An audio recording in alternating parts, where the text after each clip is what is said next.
Hola, ¿cómo estás? Te saluda de nueva cuenta Juan Francisco Pérez. Voy a estar acompañándote en este proceso de capacitación al que tú has accedido.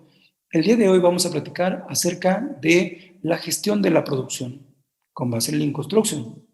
Quédate, eres bienvenido. Si queremos conocer la verdadera aplicación de la filosofía Lean Construction directamente en la operación, vamos a entender que Lean Construction se concentra en garantizar flujos continuos. ¿Qué es un flujo continuo? Pues es aquel proceso de construcción en el cual te has involucrado y deseas que no tenga momentos de paro, tiempos de espera, contratiempos. Recuerda que la planeación, tu plan maestro, tu programa de obra, lo que tú has recibido como estrategia de trabajo, como contrato, es un deber ser. ¿Qué es un deber ser? Pues básicamente es el requerimiento del cliente, la expectativa, pero no es un programa de obra. Por lo tanto, un programa de obra no es algo que deba de hacerse. Reflexiona un poco. Lo que en realidad se puede hacer y se hará es aquello en el cual tú has hecho un estudio de capacidad. Si te llega un programa de hitos cliente y te indica que tienes un compromiso para fin de mes, el siguiente paso inmediato no es entregarlo a obra y exigir que lo entreguen ese próximo mes, sino por consiguiente lo que tienes que hacer es estudiar si tú cuentas con recursos humanos, materiales, maquinaria, información, precios, el entorno, incluso medio ambiente, en condiciones como para poder cumplirlo. Si sí, se hará. No porque lo pide tu cliente, sino porque tú has hecho el esfuerzo para poder justificar cómo sí. Y seguramente en el cómo sí ya estableciste reglas o estableciste compromisos para tu equipo para que si existiera un problema se resuelva de forma anticipada. A eso me refiero con Lean Construction ya aplicado en la producción a través de flujos continuos. La otra opción es solamente forzar tu sistema. Aquí tienes otra alternativa. Imagínate que entonces ya revisaste que sí tienes recursos. Tienes gente, tienes material, las condiciones climatológicas son favorables. Asegúrate ahora que esos flujos sean eficientes. ¿Y a qué me refiero? Pues bueno, que no caigas en ninguno de los desperdicios que están mostrados aquí en pantalla. Sobreproducción, tiempos de espera, transportes innecesarios, sobreprocesamiento, inventarios, defectos y, lógicamente, que no tengas métodos ineficientes. Veamos, por ejemplo, la sobreproducción. Producir por aventajar. Cuando tú dices, no tengo equipo para hacer terminaciones de obra, pero tengo mucha gente para hacer obra civil, vamos a aventajar, eso es un desperdicio. Tienes gente, tienes materiales, pero no los aprovechas adecuadamente. Avance horizontal. El avance horizontal es cuando tú tienes que construir cerrando procesos, pero no cierras procesos, sigues abriendo cancha, abriendo tramo. Ese es avance horizontal que nadie beneficia, porque la empresa o el proyecto se logra siempre y cuando cierres lo que comenzaste. Si lo vemos desde el punto de vista administrativo, los planos adicionales no esenciales o poco prácticos o excesivamente detallados, información que nadie ocupa o que solamente te va a consumir tiempo extraordinario, eso tienes que evitar. Procesos adelantados es muy similar a producción por aventajar. Habilitados por volumen significa que, por ejemplo, tu equipo de acero puede estar haciendo un doblez de algún material, un habilitado particular, pero no se requiere. Y solamente la mano de obra está ocupando su tiempo porque no tiene otra cosa que hacer. A eso le vamos a llamar sobreproducción. Te consume tiempo, te consume personal, pero no te genera valor. Tiempos de espera. Cuando tienes material, pero no tienes gente. Cuando tienes gente, pero no tienes material. Por ejemplo, el tiempo de inactividad debido a la falta de planos, de datos, de especificaciones, de materiales, de equipos. Tus flujos no son eficientes porque tienes recursos, pero no puedes avanzar. Te falta algo. Esperar a que termine la actividad anterior, hay una descoordinación, esperar la llegada del laboratorio de especialistas, o esperar para recibir una aprobación o corrección de planos. No tienes realmente las condiciones. Por lo tanto, se generan tiempos de espera. Y el tiempo de espera es carísimo. Si tú no estás pagando nada de tu precio pactado con tu subcontratista, toma en cuenta que sí estás pagando tu gasto indirecto, tu gasto fijo, tu gasto de administración. Mientras más días, semanas tarde tu obra, aunque tú no pagues por tiempos de espera en la operación, más se encarece tu proyecto, tu presupuesto. El transporte innecesario.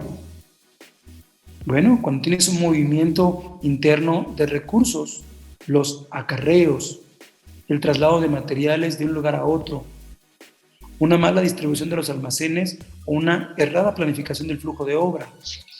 Eso te va a conllevar pérdidas de horas de trabajo, pérdidas de energía, pérdida de espacio en la obra, pérdida de materiales. Pérdida, pérdida, pérdida. Por lo tanto, los transportes deberán ser planificados a fin de que si no puedes eliminar esa actividad que no te genera valor, por lo menos la reduzcas. Y ese transporte, lógicamente, si estamos buscando que no nos afecte, si queremos que esté optimizado. Sobreprocesamiento, otro de los desperdicios de la mala organización con Lean Construction, o la ausencia de Lean Construction propiamente, ¿no?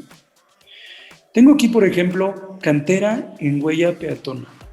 Bueno, fue una experiencia particular donde al llegar a una edificación, la cantera, una piedra de muy buena apariencia, fue colocada al inicio de los procesos de obra, recibió todo el tráfico del personal y maquinaria y al final había muchas piezas rotas que tuvimos que cambiar.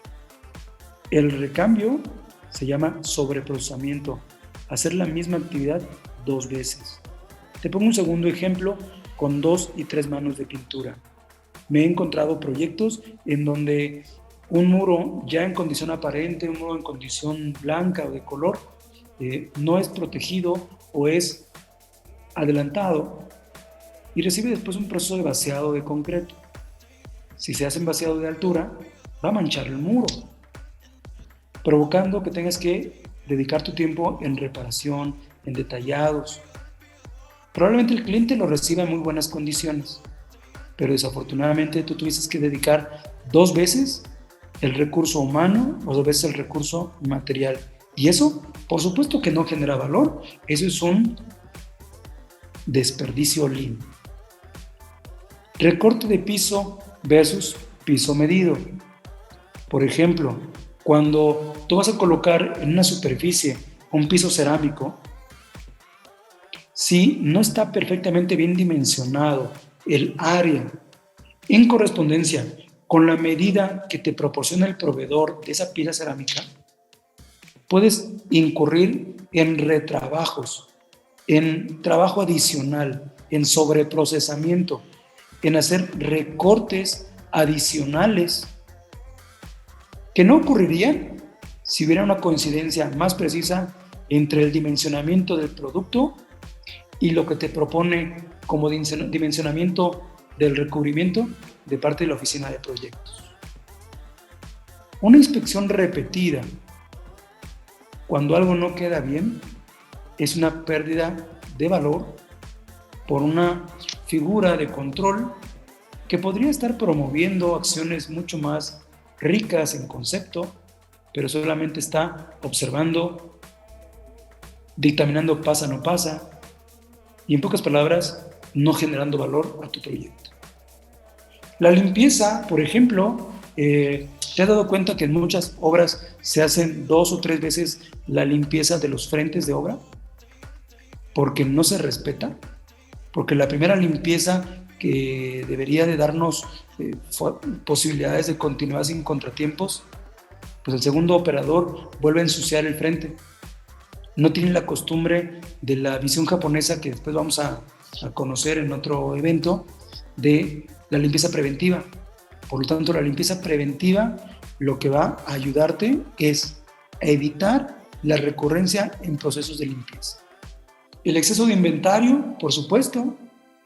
Hay muchas compañías que deciden comprar un alto volumen de producto porque tienen grandes beneficios, tienen grandes descuentos, tienen mejores precios. Sin embargo, el precio de compra conlleva, si tienes un alto volumen en esa compra, un costo por mantener. El espacio para poder resguardar todos tus insumos y seguramente personal que esté vigilante del uso correcto o que no se te deteriore o que no haya un robo. Pero lógicamente, como la ley del río y piedras, que en algún momento has escuchado o vas a escuchar, cuando hay un alto volumen de inventario, invariablemente siempre hay escasez. ¿Qué significa? Que siempre nos va a faltar, siempre hay un desperdicio, siempre se gasta de más, porque tenemos excedentes. Hay un descontrol, una falta de cuidado, porque tenemos mucho. Por lo tanto, el exceso de inventario te va a provocar siempre daños por deterioro o obsolescencia, riesgo de robo, necesidad de personal para el manejo y resguardo, etcétera, etcétera, etcétera. Por lo tanto, los almacenes, cámbiale hoy de nombre. No es un almacén, es un CEDI, es un centro de distribución. El almacén llega para distribuirse, no para quedarse. Los defectos de calidad, por supuesto, un error en diseño en plano, los métodos de trabajo incorrectos, la mano de obra poco calificada, la repetición del trabajo, la insatisfacción del cliente interno, todos ellos son desperdicios de la filosofía Lean Construction que debes reducir y, si puedes, eliminar.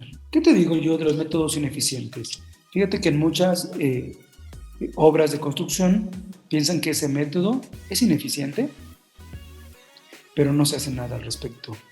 Somos displicentes. ¿A qué me refiero con la displicencia? Que podríamos proponer un protocolo estándar de distribución de cargas de trabajo, personal arriba, personal abajo, flujos de materiales, pero no lo hacemos. Parece ser que el método depende del subcontratista, y como el subcontratista es una figura que generalmente no tiene el mismo nivel de educación que el contratante, que los supervisores del contratante, sus métodos son deficientes. Recuerda, ellos son la manufactura, tú eres la mentefactura. Por lo tanto, tú eres el líder que debe de proponer no solamente qué hacer, sino también cómo hacerlo. De ahí entonces que el Lean Construction nos indica que el desperdicio más importante es el talento. Tú en lo particular y la colaboración que puedas tener de todos los cercanos a ti, y eso incluye colaboradores, eso incluye supervisores, eso incluye todo el grupo de trabajo en el que estás involucrado para generar mucho mejores estrategias colaborativas, consensuadas y con ello fortalecer tu propuesta de gestión de proyectos. Y por último, les quiero comentar acerca de los procesos eficientes. ¿A qué me refiero con procesos eficientes?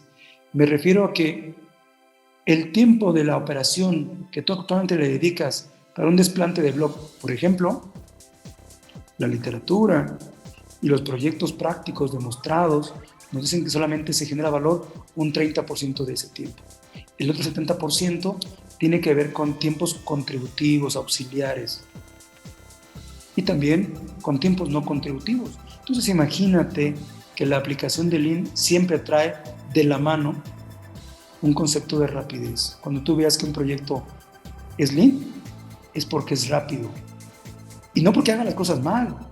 Creo que la obra merece nuestros respetos, hay muchos tiempos que tenemos que cuidar, pero lo importante es que logres identificar dentro del método de trabajo qué es aquello que te contribuye o no te contribuye.